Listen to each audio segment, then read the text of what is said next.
Welcome to రాజనీతి. ఆంధ్రప్రదేశ్ నుంచి రాజ్యసభలో 4 స్థానాలు ఖాళీ అవుతున్నాయి. 2026 జూన్లో ఖాళీ అయ్యే ఈ స్థానాలకు ఒక నెల రోజుల ముందుగానే మేలోనే ఎన్నికలు నిర్వహించాల్సి ఉంటుంది.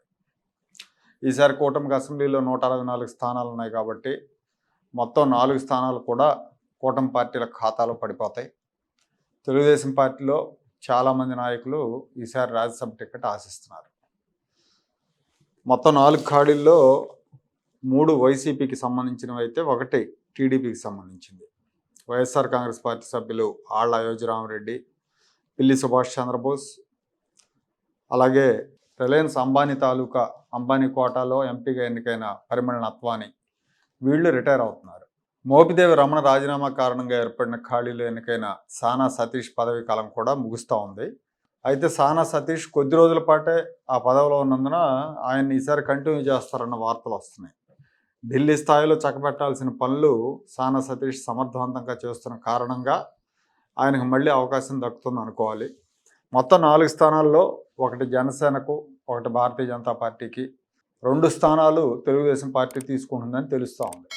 గతంలో 4 సభ్యులు రాజీనామా చేశారు కూటమి ప్రభుత్వం ఏర్పడిన తర్వాత. అందులో 2 స్థానాలు టీడీపీ తీసుకుంది, బీజేపీ 2 స్థానాలు తీసుకుంది. జనసేనకు అప్పుడు అవకాశం ఇవ్వలేదు. మోపిదేవి రమణ స్థానంలో టీడీపీకి చెందిన సానా సతీష్ ఎన్నికయ్యారు.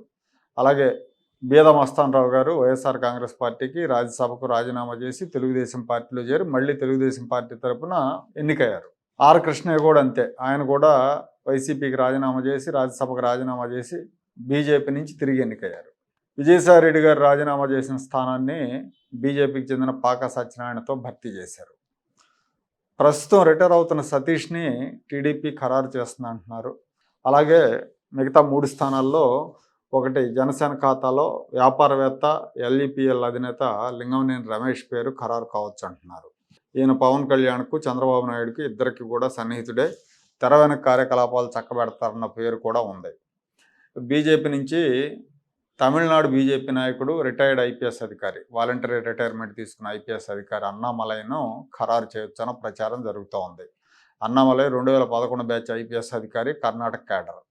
2019లో ఆయన వాలంటరీ రిటైర్మెంట్ తీసుకుని భారతీయ జనతా పార్టీలో చేరారు. అన్నామలైతో తెలుగుదేశం యువనేత నారా లోకేష్ కూడా సన్నిహిత సంబంధాలు ఉన్నాయి. మన లోక్సభ ఎన్నికల్లో ఆయన కోయంబత్తూరు నుంచి పోటీ చేసినప్పుడు ఎంపీగా నారా లోకేష్ వెళ్ళి అతని కోసం ప్రచారం చేసి కూడా వచ్చారు. ఈ 3 సీట్లు పోతే ఇక మిగిలేది 1 స్థానం. ఆ 1 స్థానం కోసం తెలుగుదేశం పార్టీ నుంచి చాలామంది ఆశావాహులు ఉన్నారు. చాలామంది పోటీ పడుతున్నప్పటికీ అందరికంటే ప్రముఖంగా ఒక 3-4 పేర్లు వినిపిస్తూ ఉన్నాయి. మాజీ ఎంపీ గల్లా జయదేవ్ పేరు ఇందులో మొదటి వరుసలో ఉంది. ఆయన 2 సార్లు గుంటూరు ఎంపీగా లోక్సభ నుంచి పోటీ చేసి గెలిచారు. టీడీపీ ప్రతిపక్షంలో ఉన్నప్పుడు వ్యాపారపరంగా బాగా వేధింపులకు గురయ్యారు. వైసీపీ నుంచి వేధింపులకు గురయ్యారు. అలాగే కేంద్రం నుంచి కూడా వాళ్ళ వ్యాపార సంస్థకు ఇబ్బందులు ఎదురైనాయి. విభజన చట్టం ప్రకారం ఆంధ్రప్రదేశ్కు కేంద్రం నుంచి అమలు కావాల్సిన హామీల గురించి లోక్సభలో గట్టిగా నిలదీయటం వల్లే ఆయన ఇబ్బందులకు గురయ్యారు.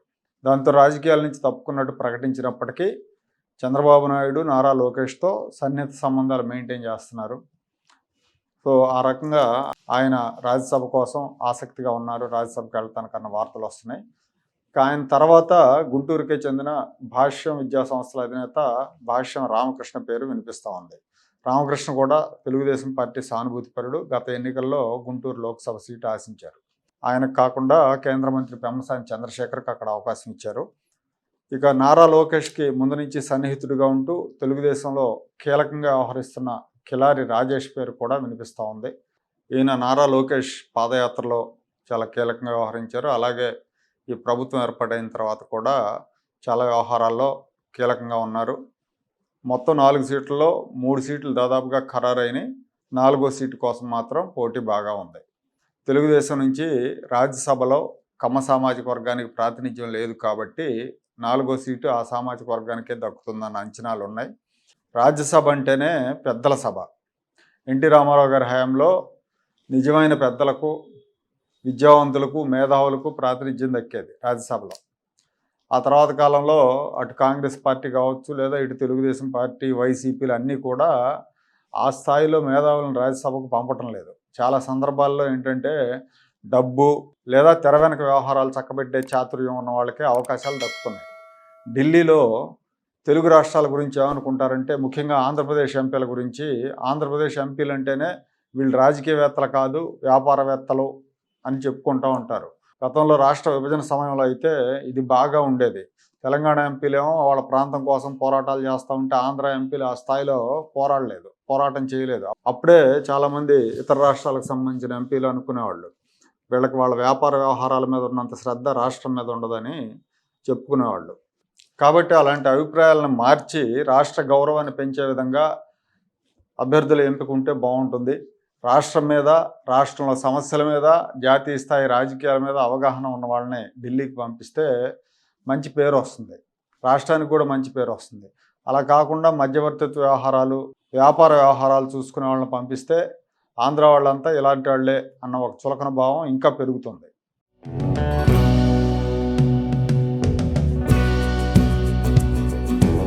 Like, share and subscribe to Rajaniti channel.